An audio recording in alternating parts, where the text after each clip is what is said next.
Гэхдээ нэг үе байдаг ч та үгээр илэрхийлэхэд одоо юу гэж илэрхийлмээр юм дээ.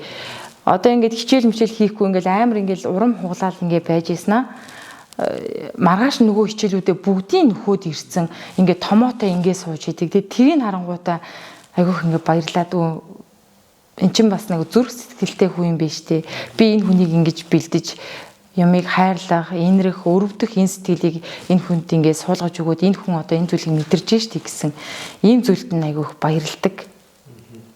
Онд сураад байгаасаа илүүтэйгээр нэг хүн чанартай ийм хүн болохыг илүүд үздэг. Айргийн сөнгийн дэрэгдээс дуурсах яруу аялгуу. Ангирт нуурын мандлыг сувдаар хүргэсэн орон. Атрын хөндийг чимсэн амуу тарианы шарга. Отрын хөндөд төргэлсэн адуун сүргийн бараа. Нэр нь хүртэл төв, дүр нь хүртэл төв. Төв сайхан нутаг, төв аймаг биднийхээ. Төв түмэн, зөв түмэн. Сайн байцгаана уу? Намайг Мэд сайхны Нямсран гэдэг. Би Төв аймгийн Баян Өнжил суманд төрж өссөн. Одоогор би боловсролын байгууллагад 5 дахь жилдээ ажиллаж байгаа. Төв аймгийн 100 мод сумын 2 дугаар сургуулийн монгол хэл бичиг уран зохиолын багшаар ажиллаж байна. Манай өвөө чинь нутаг усандаа нэлийн хүндлэгдсэн хэл бичгийн эрдэмт тийм сайн хүн байсан. Тэгээд намайг бага байхад бол манай өвөө ингээд зурагтаар бүх үзэх, радиогоор юм сонсохдоо дандаа ингээд үндэсний бичгээр ингээд бичээд bijдэг гэсэн. Тэгэд би өвөөгөө ингээд айгүйх гайхаа тухайн үед үндэсний бичиг гэж ямар бичгийг мэддэггүй байсан. Тэгээд миний багшуулах хамгийн үндэс суурийг одоо манай өвөө маань бас тавьсан байдаг. Тэгээд миний бас энэ хүмүүжлэлтэй бол өвөө маань бас салшгүй холбоотой ийм хүн байгаа.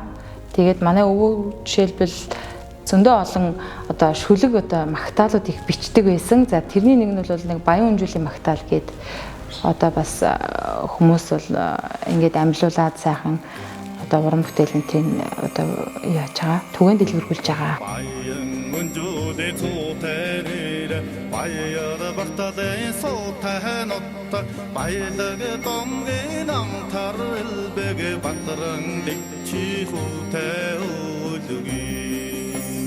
Хамгийн анхны ажлын гараагаа Төв аймгийн Ухтаал цайдам суманд одоо ажлын гараагаа эхэлсэн. За тэгээд тэндээ ажиллаж байгаад нааша Төв аймгийнхаа сургууль руу ингээд шилжиж ирсэн. За анх бол багшийн мэргэжлийг төгсчөөд шууд ажлын байр дээр гарахад бол их одоо хэцүү шантарсан. За бараг чадах юм болоо да болидо гэсэн ийм бодол төрж исэн. За тэгээд цаг хугацааны явцад бол хүүхдүүд их хөөрхөн, цагаахан, гэгээлэг, за эдгээрийн одоо эдгээр хүүхдүүдээ цааш нь улам одоо мэдлэг чадвараараа түгээн дэлгэрүүлээд хөгжүүлээ. За ирээдүйд нь хувь нэмэр оруулъя. За тэгээ Монгол улсад одоо хэрэгтэй ийм хүмүүс болгоё гэж одоо зорилго тавьж ингэж одоо ажилласан. Монгол хэл бичиг уран зохиолын хичээл гэдэг бол хүүхдийн зүрх сэтгэлтэй ажилдаг. За тэгээд цаашлах юм бол өв соёлоо тээж явдаг. За тэгээд ийм Монгол улсын одоо тийм Монголын дархлаа болсон ийм одоо хичээлийг зааж явдаг. Одоо өнөөгийн үеийн боловсрол маань ер нь бол нөгөө монгол хэл гэхээсээ илүүтэйгээр гадаад хэл гээд их явдаг болсон. За гадаад хэлийг сурсан хүн бол хаач алдахгүй гэж ярьдаг. Эсвэргээрээ нөгөө монгол хэл маань ингээд мартагдчихж байгаа. Мартагдаад ирэхээр хүүхдүүд маань одоо монгол хэлээ бүр зөвж уншиж чадахгүй, бичиж чадахгүй одоо ийм байдалд хүрсэн байдаг. Тэгээ энэ нь болохоор цаагаараа бас нөгөө одоо хойч үед маань бас их эрсдэлтэй болж эхэлж байгаа. Тийм учраас ер нь бол монгол хэлийг одоо илүү их одоо цагийн нэмээд тэгээ ингээд заах нь их чухлаа. Ер нь бол одоо монгол хэл чинь бидний одоо дархлаа шүү дээ.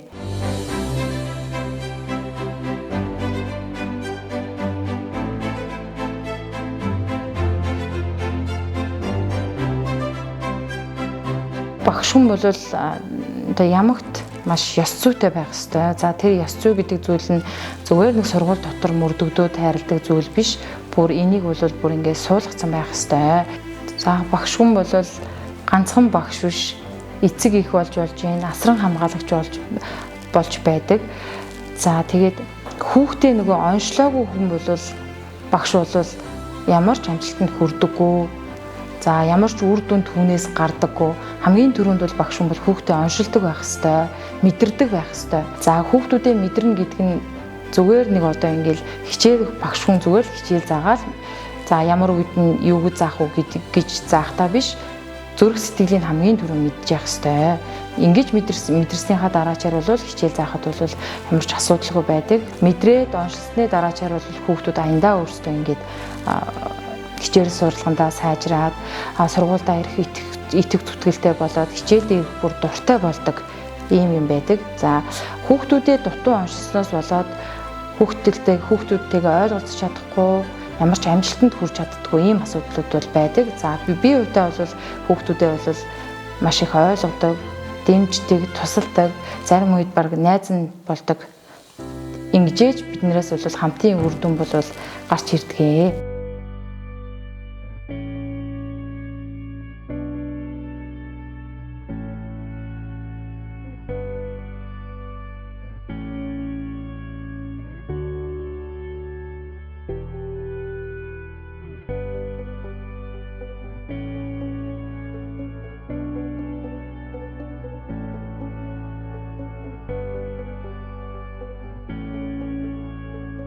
Багш хүн бол нөгөө өөрийнхөө мэдж байгаа мэдлэгт ерөөсө бардаж болдоггүй.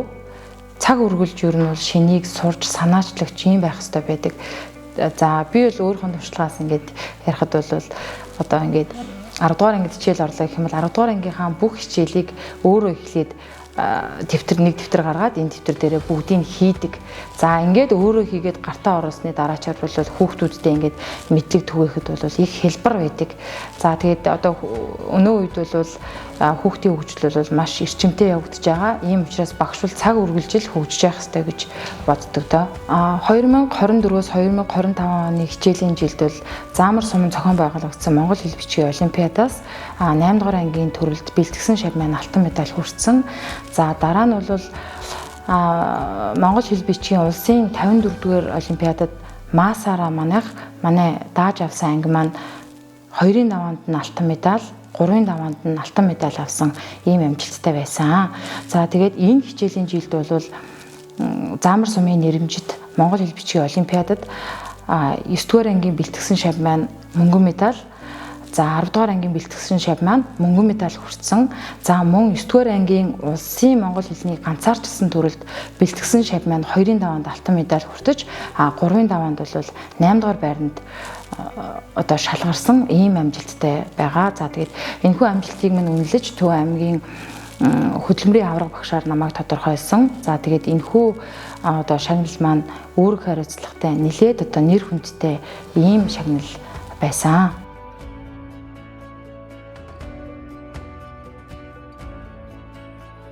За төрж өссөн одоо нутаг усан илүү их сайхан хөгжил дэвшилт нь одоо хувь нэмрээ оруулах юмсан багш бид нар чинь ирээдүйн боловсон хүчин бэлтгэж байгаа.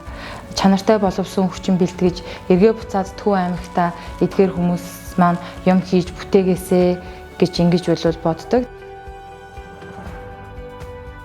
Хүүхдүүдээ эзлэлийн ерөнхий шалгалтад нь амжилттай бэлтгэх. За тэгээд хүссэн сургуулаа аваад хүссэн мэргэжлээрээ суралцаасаа гэж боддог. За тэгээд энэхүү хүсэл мөрөөдөл нь биелэх юм бол багш хүн ч гэсэндээ сайхан сэтгэл тэнүүн явдаг.